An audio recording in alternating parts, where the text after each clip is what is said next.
나훔 1장을 보겠습니다. 1절 한 절을 함께 읽겠습니다. 니느웨에 대한 중한 경고, 곧 엘고스 사람 나훔의 묵시의 글이라. 본설은 엘고스 사람 나훔에 의해 기록되었습니다. 나훔은 위로자라는 뜻입니다. 나훔 선지자 본인에 관한 설명에는 엘고스라고 불리는 고을 출신이라는 것이 전부입니다. 우리가 선지자에 대하여 많은 지식을 가져야 할 이유는 없습니다. 성령의 권위는 그 출처가 선지자가 아니라 선지자를 통하여 말씀하시는 하나님이십니다. 기록 연대는 아수르 제국이 패망한 주전 612년 이전으로 추정됩니다. 북왕국 이스라엘은 주전 722년에 이미 멸망되었고 남왕국 유다가 아직 멸망하기 전에 기록되는 것입니다. 기록 내용은 니느웨에 대한 경고이며 묵시의 글입니다. 요나와 함께 아수르 제국의 수도인 니느웨에 대하여 다루고 있는 예언입니다. 그러나 요나가 니느웨의 회개를 촉구한 사실에 반해 본설은 니느웨의 멸망을 선포한 책이라는 데 차이가 있습니다. 요나서는 니느웨의 구원을 위한 회개를 다루고 있으나 나훔서는 니느웨의 멸망에 대하여 다루고 있습니다. 요나서가 기록된 지 100년 정도의 세월이 지난 뒤에 기록된 것입니다. 이로 볼 때 전날에 선지자 요나가 선포한 하나님의 심판 경고를 듣고 왕과 백성들이 회개하여 심판을 면하였던 니느웨가 오래되지 않아서 또다시 지하기 관영하게 된 것입니다. 이러한 니느웨에 대하여 하나님께서 선지자 나훔을 통하여 멸망을 예언하게 하셨습니다. 나훔서는 세 부분으로 구분할 수 있습니다. 전반부는 니느웨에 대한 하나님의 심판 메시지입니다.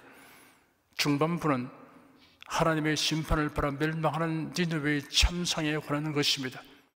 후반부는 니느웨 멸망의 원인과 필연성을 다루고 있습니다. 2절 한 절을 함께 읽겠습니다. 여호와는 투기하시며 보복하신 하나님이시라. 여호와는 보복하시며 진노하시되 자기를 거스리는 자에게 보복하시며 자기를 대적하는 자에게 진노를 품으시며. 여호와는 투기하시는 하나님이십니다. 질투하시는 하나님이라는 말씀이 처음 사용된 것은 출애굽기 20장 5절입니다. 하나님께서 모세를 시내산 위로 부르시고 말씀하시기를 나는 너를 애굽 땅 종되었던 집에서 인도하여 낸 너희 하나님 여호와로라. 너는 나 외에는 다른 신들을 내게 있게 말지니라. 너를 위하여 새긴 우상을 만들지 말고 또 위로 하늘에 있는 것이나 아래로 땅에 있는 것이나 땅 아래 물속에 있는 것에 아무 형상인지 만들지 말며 그것들에게 절하지 말며 그것들을 섬기지 말라. 나 여호와 너희 하나님은 질투하는 하나님인즉 나를 미워하는 자의 죄를 갚되 아비로부터 아들에게로 3, 4대까지 이르게 하거니와 나를 사랑하고 내 계명을 지키는 자에게는 천대까지 은혜를 베푸느니라 하였습니다. 출애굽기 34장 14절에도 너는 다른 신에게 절하지 말라. 여호와는 질투라. 이름하는 질투의 하나님이니라 하셨습니다. 하나님의 질투는 인생들에 대한 하나님의 지극한 사랑에서 비롯된 것입니다. 사람들이 우상을 섬기면 멸망받게 됩니다. 영원한 지옥 형벌에 처하게 됩니다. 하나님은 사람이 우상과 사신을 섬기는 행위를 버리고 참되신 하나님을 섬김으로 구원을 얻어 영생복락을 누리게 되기를 원하십니다. 그리하여 여러 가지 방법으로 창조주이시며 구원자이신 하나님을 계시하셨습니다. 그런데도 우상을 섬기는 자를 보시면 안타깝고 불쌍히 여기셔서 경고와 징벌을 통해서라도 회개하고 돌아와서 하나님만 경외하도록 하려고 하십니다. 이런 하나님의 사랑의 열렬함을 역설적으로 강조하는 표현이 질투하심으로 형용된 것입니다. 그러므로 질투하시는 하나님이라는 말씀의 참된 뜻을 알면 아주 뭉클한 감동과 억제할 수 없는 감격을 느낄 수밖에 없습니다. 여호와는 보복하시는 하나님이십니다. 하나님을 거스르는 자에게 보복하시며 하나님을 대적하는 자에게 진노하십니다. 하나님은 말 못하는 우상이 아닙니다. 감정이 없고 무력한 우상이 아니십니다. 하나님의 백성을 학대하고 해치는 자를 하나님에 대한 대적 행위로 여기십니다. 아수르 제국은 하나님의 백성들을 괴롭히는 것이 하나님의 진노를 촉발한다는 사실에 대해 무지하였습니다. 그들은 당시의 중동 지역을 무력으로 정복하고 다스렸습니다. 아수르는 각국을 황폐케 하고 주민들을 노예로 삼아 번영을 누렸습니다. 살아온 이스라엘은 북이스라엘을 멸망시켰고 남유다를 속국으로 만들었습니다. 하나님과 언약을 맺은 백성에 대한 이러한 압제는 하나님을 거슬며 대적하는 죄로 간주되었습니다. 따라서 하나님은 이들을 심판하시겠다고 예고하셨습니다. 3절에서 5절까지 함께 읽겠습니다. 여호와는 노하기를 더디하시며 권능이 크시며 죄인을 결코 사하지 아니하시느니라. 여호와의 길은 회리 바람과 광풍에 있고 구름은 그 발에 티끌이로다. 그는 바다를 구이셔 그것을 말리우시며 모든 강을 말리우시나니 바산과 갈멜이 쇠하며 레바논의 꽃이 이우는도다. 그로 인하여 산들이 진동하며 작은 산들이 녹고 그의 앞에서는 땅꽃 세계와 그 가운데 거하는 자들이 솟아오르는도다. 여호와는 노하기를 더디하십니다. 요나 당시 비록 니느웨가 하나님의 심판을 받아 마땅한 나라였음에도 불구하고 하나님께 1차적으로 요나를 통해 회개를 촉구하시고 그들이 회개하니 심판을 거두어 주신 것은 노하기를 더디하시는 하나님의 성품에 의한 것입니다. 그러나 그로부터 70년이 더 지난 나훔 시대에 이르러서 니느웨는 그 같은 하나님의 사랑을 배신하고 도리어 이전보다 교만하여 사악하게 그지없었습니다. 더 이상 하나님의 공의가 이를 간구할 수 없게 된 것입니다. 하나님은 권능이 크십니다. 자연계는 하나님의 크신 권능을 증명하고 있습니다. 여호와의 길은 회리 바람과 광풍에 있고 구름은 그 발의 티끌이로다 하였습니다. 회오리 바람의 위력은 대단합니다. 미국에는 토네이도가 연 600회에서 700회 발생하는데 텍사스주, 오클라호마주, 캔사스주에 많이 발생합니다. 깔때기 모양으로 강풍과 저기압이 결합되어 회전하는 상승 기류입니다. 재택이 편대에 견줄 만한 굉음을 올리며 이동합니다. 평균 속도 시속 320km, 800km까지입니다. 토네이도의 힘에 실려 날아가는 밀집이 나무 판자에 박힙니다. 열반지는 철판을 뚫는다고 합니다. 열차를 통째로 들어 올려 내팽개친 적도 있습니다. 그 이동 거리가 300m에서 1600m나 되며 470km까지 지속적인 궤적을 남긴 적도 있습니다. 태풍의 위력은 우리가 해마다 경험하고 있습니다. 그 피해는 막중합니다. 북서태평양에서 발생하는 강력한 열대성 저기압이 태풍입니다. 동태평양과 중태평양, 북대서양에서 발생하는 열대성 저기압은 허리케인이라고 합니다. 1737년 인도의 캘커타를 강타한 태풍으로 30만 명이 사망하였습니다. 1970년 방글라데시를 내수한 태풍으로 50만 명이 사망하였습니다. 그는 바다를 꾸짖어 그것을 말리우시며 모든 강을 말리우시니 하였습니다. 모세가 하나님의 지시대로 홍해를 향하여 지팡이를 잡고 손을 내밀이 강력한 동풍이 불어와서 바다를 좌우로 가르니 바다 가운데 길이 생기고 바닷물은 벽처럼 서 있었습니다. 이스라엘 자손들이 추격하는 애국 군대를 피해 무사히 홍해를 지나갔습니다. 여호수아가 하나님의 지시대로 제사장들을 명하여 언약궤를 메고 요단강을 향해 진영하도록 하고 백성들은 따르게 하였습니다.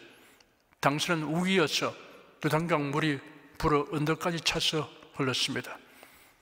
제사장들이 요단강에 발을 들여놓고 서니 흐르던 물이 상류에서 흐름을 멈추고 위로 쌓여 올라가고 아래의 물은 흘러갔습니다. 이스라엘 자손들이 마른 땅을 밟고 무사히 건너갔습니다. 그러내어 산들이 진동하며 작은 산들이 높고 그의 앞에서는 땅꽃 세 개와 그 가운데 거하는 자들이 솟아오른도다 하였습니다. 화산과 지진이 하나님의 권능을 나타냅니다. 화산 폭발은 지하 깊은 곳에서 생성된 마그마가 벌어진 지각 틈을 통해 지표 밖으로 나오는 것입니다. 마그마란 지하의 암석이 녹는 것입니다. 마그마는 가스와 용암으로 분출됩니다. 용암의 온도는 900도씨에서 1200도씨입니다.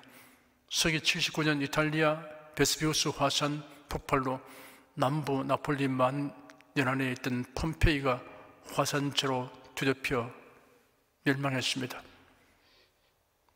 제정 로마 초기 전성기를 맞이한 폼페이는 고대 도시로서는 규모가 상당히 컸습니다. 인구가 최대 5만 명에 이른 것으로 추산됩니다.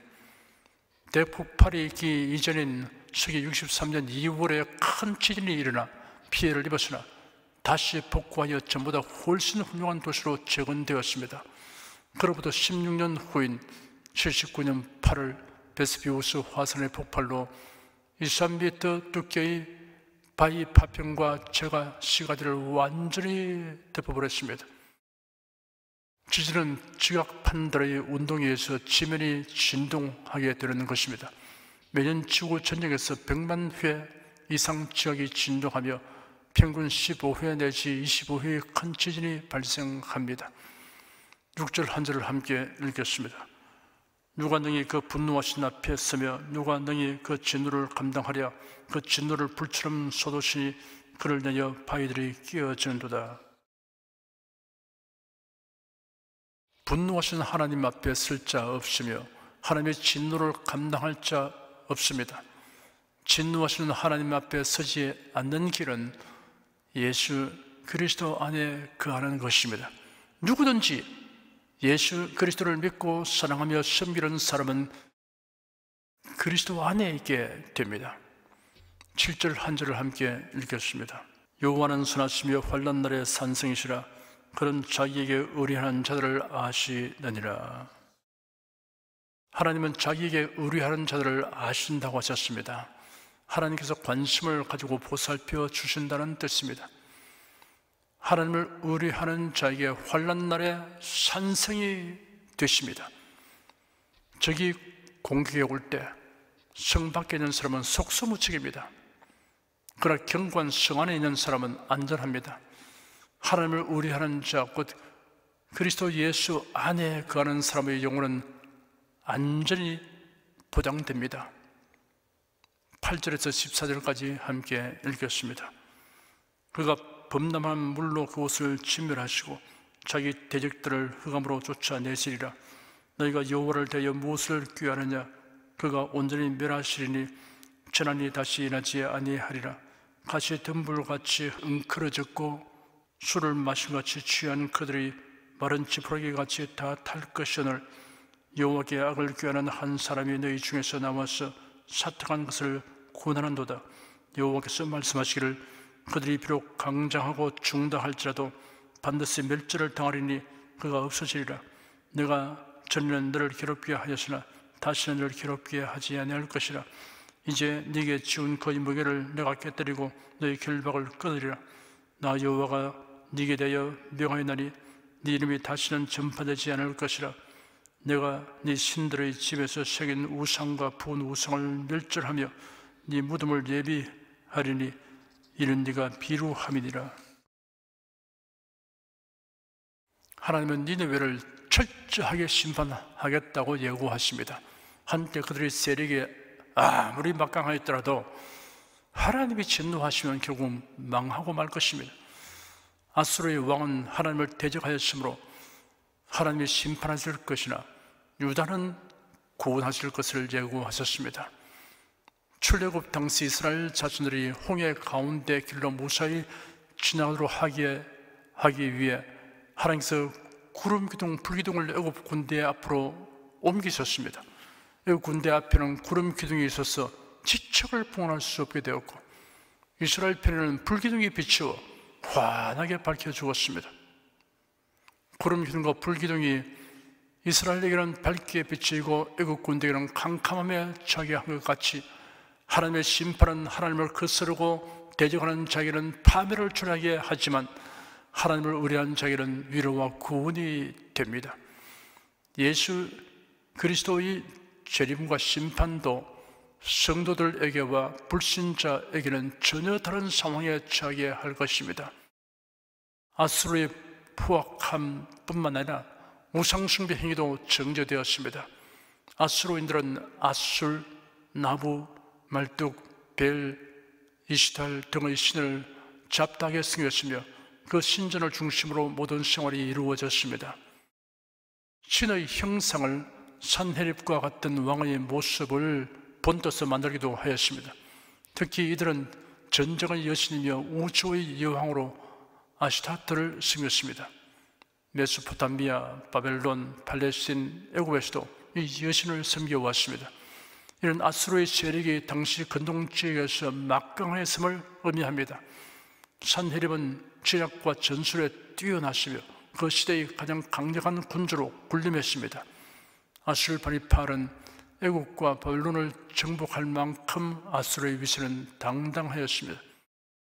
그래서 아수르 왕국은 속국에서 탈취한 재물과 우상으로 가득 찼으며 나무에 도금하거나 금을 부어 우상신을 만들었습니다. 그러나 그들의 권세가 아무리 강장할지라도 하나님은 이들을 멸하십니다. 아수르의 군대를 불속에 던져 태울 가시덤불로 묘사하였습니다. 또한 그 군대는 오직 불태우는 데 사용할 마른 지푸라기 같아서 기존의 모든 힘이 상실될 것입니다. 이처럼 아수르의 멸망을 선언하는 하나님의 말씀이 그대로 성취된다는 증거는 유다 왕 히스기야 시대에 나타났습니다. 당시 산헤립은 수많은 군대를 이끌고 유다를 공격하였지만 하나님의 백성을 이길 수는 없었습니다. 전쟁 준비를 완벽하게 갖추고 물밀듯이 예루살렘을 공격하였지만 어느 날 밤 하나님의 천사가 내려와 아수르 군사 18만 5천 명을 죽임으로 살아남은 자들은 황급히 니느웨로 귀환할 수밖에 없었습니다. 나홈이 니느웨의 멸망을 선포하였을 때 아수르는 최고의 영화를 누리고 있었습니다. 그러나 이 예언대로 아수르는 곧 망하여 하나님의 말씀이 진실하다는 사실이 입증되었습니다. 이런 하나님의 역사의 주권자라는 사실을 알려줍니다. 내 신들의 집에서 내 무덤을 예비하리니 이는 네가 비루함이니라 라는 예언대로 아수르 왕 산헤립이 예루살렘 공격에서 막대한 군사를 잃어버리고 돌아가서 그가 섬기는 니스로고의 신전에 있을 때 그의 두 아들에 의해서 살해당하였습니다. 유다 나라는 100년이 넘도록 아수르의 간섭을 받으며 온갖 괴로움을 당하였으나 하나님의 은혜로 그 멍에가 깨뜨려지고 그 결박이 끊어졌습니다. 유다 백성들이 아수르의 지배 아래 있었듯이 모든 인생은 죄와 사탄의 지배 아래에 있습니다. 그러나 누구든지 예수 그리스도를 믿으면 죄와 사탄의 멍에와 결박에서 해방되고 자유하게 됩니다. 진정한 자유는 그리스도 예수 안에서만 얻을 수 있습니다. 15절 한 절을 함께 읽겠습니다. 볼지어다 아름다운 소식을 부하고 화평을 전하는 자의 발이 산 위에 두다. 유다야 네 절기를 지키고 네 서운을 갚을지어다. 악인이 진멸을 되었으니 그가 다시는 네 가운데로 통행하지 아니하리로다. 아수르 군대가 괴멸되었고 산헤립이 물러갔다는 아름다운 소식이 전해질 때 유다 백성이 해야 할 일 두 가지를 지적하였습니다. 유다야 네 절기를 지키고 네 서원을 갚을지어다 하였습니다. 내 절기를 지키라 하였습니다. 네 서원을 갚을지어다 하였습니다. 오늘날 아름다운 소식은 구속의 은혜, 성령 강림, 예수 그리스도의 재림, 몸의 부활, 새 예루살렘 성의 도래에 대한 소식입니다. 이러한 소식을 듣고 믿음으로 받아들이는 성도가 해야 할 일이 있습니다. 예배 중심의 생활을 해야 합니다. 주의 일에 힘써야 합니다. 기도하겠습니다. 강대한 나라 아수르 제국의 침략과 위협으로 숨죽여가며 살아야 했던 유다 백성들이 하나님의 도우심으로 그 억압에서 노연하게 되었을 때의 감격과 기쁨이 어떠하였는가를 살펴보면서 우리 자신을 돌아봅니다. 예수 그리스도로 말미암아 우리가 죄와 사탄의 지배 아래서 노연하고 참되고 영원한 자유를 누리게 된 것을 감사드립니다. 그 은총에 대한 깨달음이 날로 더하여 신령한 감격과 기쁨이 더욱 넘치게 하여 주시옵소서. 주 예수 그리스도 이름으로 기도드립니다. 아멘.